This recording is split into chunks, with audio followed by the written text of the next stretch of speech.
everyone, I'm thriller author J.F.Penn, and today on Killer Thriller TV I'm here with best-selling and award-winning thriller author J.D.Rhoades. Welcome, J.D. It's nice to be here. Thanks, Joanna. No worries. So tell us a bit about you and your writing background. I live and was raised in North Carolina in the United States. We've been a lawyer since 1989. I've always done a fair amount of writing, but I didn't really do anything professionally until about 1996 when I started writing columns for our local newspaper. That really sort of arose out of a series of letters to the editor I'd written, which were sort of snarky and sarcastic, and the editor contacted me and said, well, you think this is so easy, why don't you write a column? So I started doing that, and it was indeed harder than it looked. After a few years, the same editor came to me and said, well, you're a pretty good writer, why don't you write a novel? And I said, okay, and that turned out to be a lot harder than it looked as well. But kept at it. In 2005, I got picked up by St. Martin's Minotaur for my first book, The Devil's Right Hand, which is the first in the Jack Keller series about a bounty hunter living in North Carolina. I wrote that one and three other books for St. Martin's. We parted ways in 2010. About 2008, and then about 2010, I started the self-publishing route through Amazon and other, and have done quite well in that. I've got several books since then that have done quite well. And I've got to ask you are there many bounty hunters in Carolina? Well, really what we're talking about is a bail bondsman who's tracing people who have who've skipped bail. And there are quite a few of those. I mean, bounty hunter is just sort of a shorthand thing. He works for a bail bondsman chasing down people who have skipped their bail, and generally gets in. Things are a lot worse than he originally imagines, and things blow up after that. Things blow up, yeah. Things blow up, sort of a shorthand for what happens in a lot of my books. Yeah. I like that too. I like explosions. But tell us about your most recent book, Broken Shield. Broken Shield is the sequel to probably my biggest-selling Kindle title, which was Breaking Cover.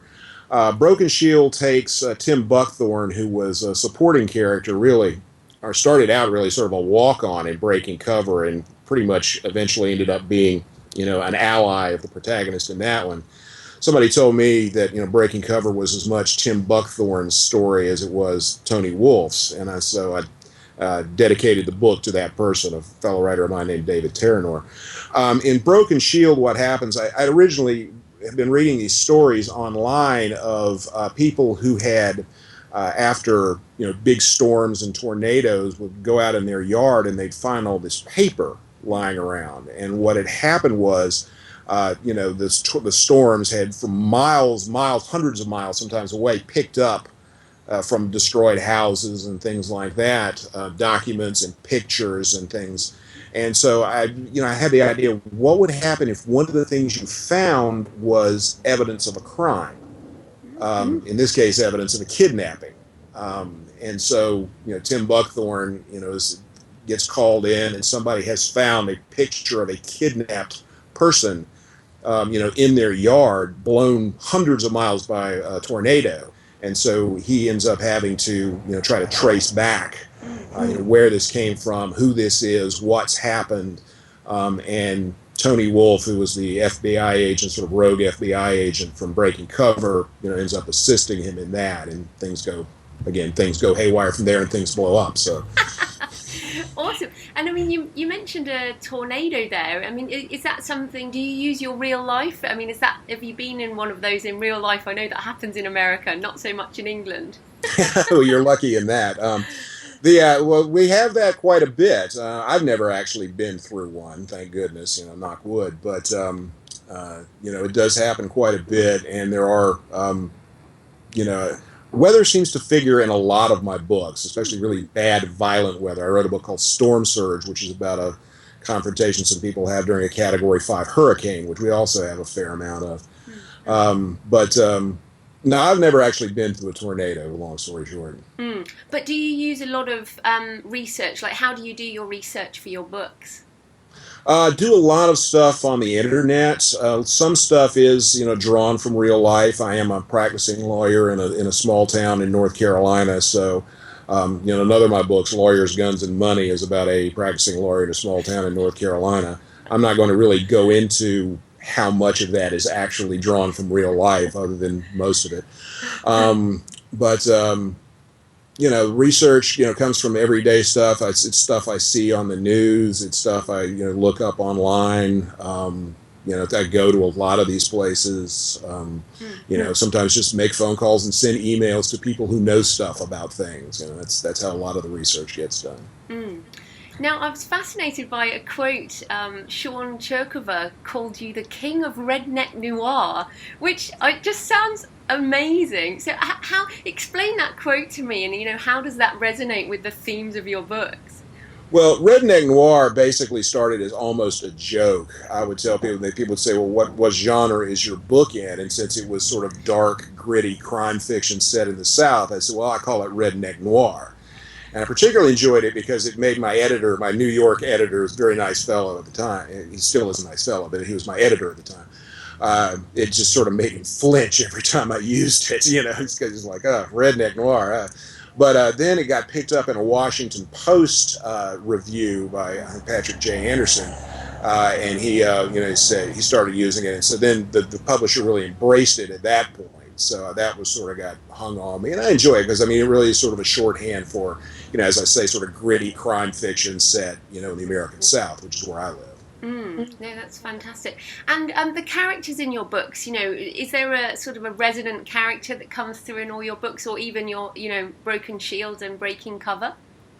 Well, a lot of my characters are people who are driven to do what most would consider bad things, or to break the law for good reasons, usually to protect the things they love, and sometimes the things they do sort of drive them, over the edge. I mean, it's sort of a thing, how far would you go? What law would you break to bring justice? And that's sort of a recurring theme. There's also recurring themes of, revenge, madness, people driven really to the edge of their own sanity. Those are the sort of things that sort of run through, I think, all of my books. Yeah, that's fantastic. And how much of you, you mentioned the book with the lawyer in, but how much of you is in the characters in your books? I may have to plead the Fifth Amendment on that one, because all the statutes of limitations haven't run yet. I think a lot of the times, though, what you see in your protagonist is someone who you would like to be. Sometimes in my books, there's someone you fear becoming, but you sort of work that out. But characters generally come from everywhere. I mean, they come from you, they come from people they come from people you imagine. A lot of it you just make up. And I like to ask this because, of course, as thriller writers, we make up stuff that's cool for our protagonists.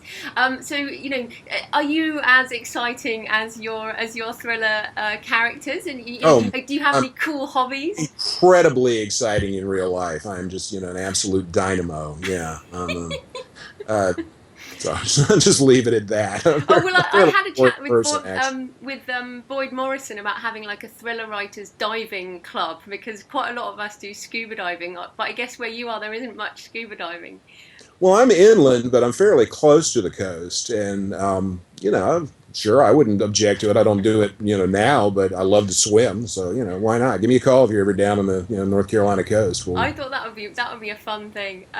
Okay, so obviously you're a practicing lawyer, and I think a lot of people think authors don't do real jobs, but how do you balance your job with your writing? Well, it's a daily question. I mean, how you do that. I mean, one of the things people always ask me is, how do you find the time? I don't sleep a whole lot. I don't watch a lot of television. I've talked to people who ask me, about time management for writers. How do you find the time to do that? One of the things I tell them is don't watch a lot of TV. I mean, I'll watch like The Daily Show. There's one or two shows that I'll watch, but I don't sit down for hours and, watch TV all night like, a lot of people do. And you'd be amazed at how much time that frees up. So that's one of the ways you do it. I do most of my writing, in the evenings. Occasionally, I'll come back to the office and do it if the house is really noisy. But so that's I do most of it in the evenings and work during the day. That's basically how you do it, and you free up the evening time by not watching television. Yeah, I don't have a TV either. I got rid of mine 5 years ago, so similar. It's the number one tip. I've got one. I've got a family, so I kind of have to have one, but I just, I often don't end up watching it. Don't watch it, no. Do you have a special, like you mentioned your office there, but do you have a special writing place? I know Stephen King talks about his attic room. Do you have a wonderful library? Or, what is that writing place for you? Well, the place where I do a lot of my writing is just sort of a nook off the front room. It's sort of a little L-shaped thing, and I've sort of, put bookshelves and my guitar and a keyboard just to mess around with in there, and but I mostly write on a laptop, so I occasionally will just unplug that and take it out on the back deck if the weather's nice and the bugs aren't too bad, and do that, or on the front porch, or in a spare bedroom. So I tend to be fairly nomadic in where I write, but most of it gets done in that little nook off the main room. Mm. And what about your favourite writers? Who do you read for pleasure? Lately, I've been reading out of my genre. I've been going back to sort of my first love, which was science fiction. I actually wrote a science fiction novel under the name J.D. Nix, but I've been reading a lot of Ian Banks. He lately passed away, so I've been going and rereading some of his stuff. Charles Stross, people like that. In my own genre, I tend to read a lot of my fellow indie writers, people like Robert Gregory Brown, Brett Battles. Alex Sokoloff is actually absolutely one of my favorite writers. She just writes just beautiful, lyrical, sort of supernatural suspense fiction. I call them whodunits. But I read a whole lot of different things. I read a lot of British crime writers, or Scottish crime writers especially. I love Ian Rankin, Val McDermid, people like that. I love Val McDermid. No, it's brilliant. Brilliant. I read a whole lot of different stuff. So asking who my favorite writer is, all time, probably Ken Bruin. I don't know if you're familiar with his stuff. He's an Irish crime writer. I just cannot recommend him highly enough.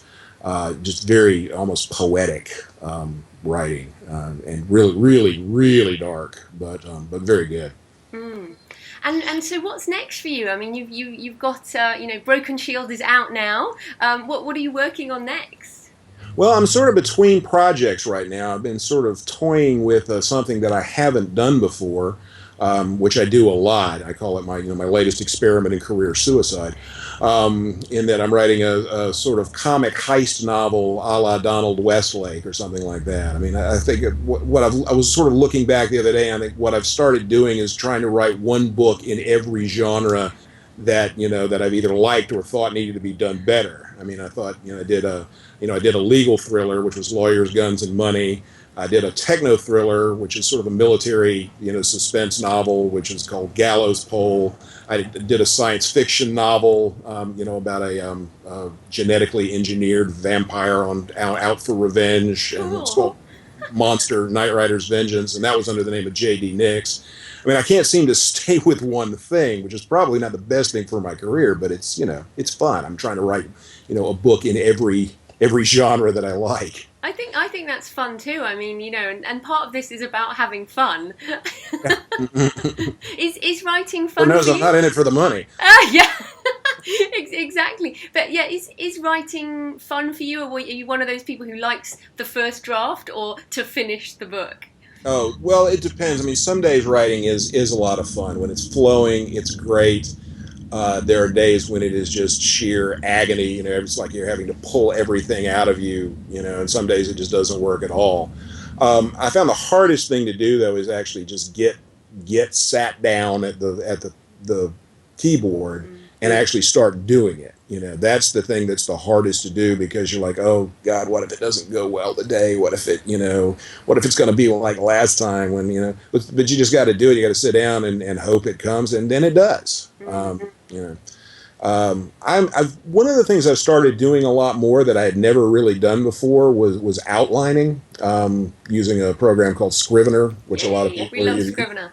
We love Scrivener. Yeah, and people think I'm like becoming a spokesman for this thing but I found that it makes outlining a lot easier. Which actually, if you know what you're going to be doing, if you know what you're going to sit down and write that day, you don't have to think about it and struggle like, where do I go next? It takes longer to actually get the book started, but when you do, it goes a lot faster because you know, okay, today I'm writing this scene that I've already said what's going to happen. And that's actually made it a little bit more fun. So that's fantastic. Now, we started with explosions. I have to come back to explosions because, we like to blow places up. Have you got any, sort of hit list of places you'd like to blow up in your books? I hadn't really thought about that. I haven't really blown up any landmarks. Excuse me. What do you normally blow up? Cars, bad guys' houses. I can hear him outside. What have you been doing? I haven't blown anything up, I swear. No, I have not blown that up. Let's see, what did I blow? Usually the bad guy's house ends up getting blown up, or his car, or something like that. I like to end things with a bang. I blew up in one of my novels the biosphere in Arizona. You know that one? Oh, really? I have to check that one out.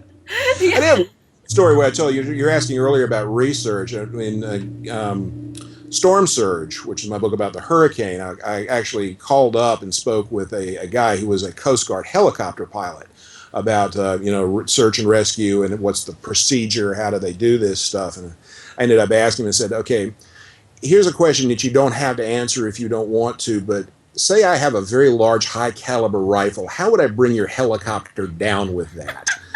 And he was actually very cool. He told me exactly where you shoot the helicopter to bring, to destroy the rotor housing and bring the whole thing back. And so I actually gave him an acknowledgement in Storm Surge. He was very cool about me, blowing up his helicopter. Right. So it's been brilliant. So where can people find you and your books? I'm mostly publishing through the Amazon Select program, which is on Amazon.com and Amazon.com UK for all you folks in the UK. Just search for J.D.Rhoades, and then you'll get a full list of my books. A lot of the books that I'd originally published, well, actually all the books that I originally published with St. Martin's, including the original Breaking Cover, I've got the rights back, so I've Kindle published them for the Kindle.